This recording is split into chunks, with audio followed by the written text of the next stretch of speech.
সাফ অনূর্ধ্ব-20 ফুটবলের ফাইনাল কাল। প্রথম শিরোপায় চোখ বাংলাদেশের। ফাইনালে প্রতিপক্ষ স্বাগতিক নেপাল।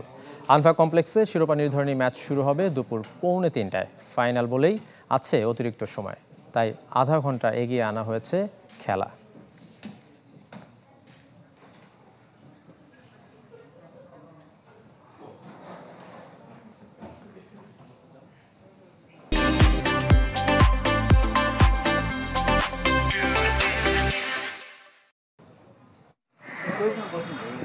এই সেই ট্রফি।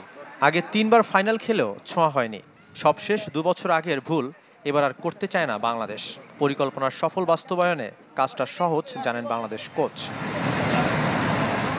সাফ যুব চ্যাম্পিয়নশিপে শিরোপা জয়ে বাংলাদেশের সবচেয়ে বড় বাধা ছিল ভারত। এবার সেই ভারতকে সেমিতে হারিয়ে মানসিকভাবে উজ্জীবিত লাল সবুজের তরুণরা। সবাই এখন অনেক উজ্জীবিত। এই ফাইনাল নিয়ে ইন্ডিয়ার সাথে জেতার পরে আমাদের আরো মেন্টালি আমরা স্ট্রং হয়ে গেছি।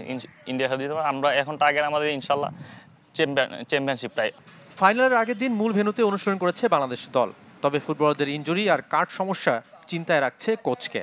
নিয়মিত অধিনায়ক ও গোলরক্ষক মেহেদী হাসান শ্রাবণ আশঙ্কামুক্ত হয়ে হাসপাতাল থেকে ছাড়া পেলেও ফাইনাল খেলতে পারছেন না। সেমি জয়ের নায়ক মোহাম্মদ আসিফে আস্থা দলের। লাল কার্ড দেখে মাঠের বাইরে কামাচাই মারমা। আমরা যদি আমাদের প্লেয়ারদেরকে যদি তাদেরকে ফুল ফিট অবস্থায় মাঠে রাখতে পারি এবং প্ল্যান অনুযায়ী খেলতে পারি, তাহলে ইনশাল্লাহ আমরা ট্রফি নিয়ে দেশে ফিরতে পারবো। স্বাগতিক নেপালও দারুণ ছন্দে। গ্রুপ পর্বে হারিয়েছে বাংলাদেশকে। টুর্নামেন্টে ভারতের 3 শিরোপার চেয়ে 1 কম নেপালের।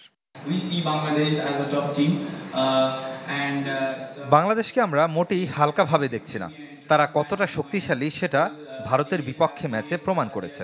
তবে ফাইনালে আমরা আমাদের সেরা খেলাটাই খেলব।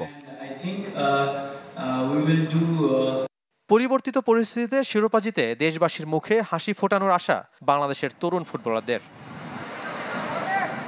শাফাত মিদুল, চ্যানেল 24।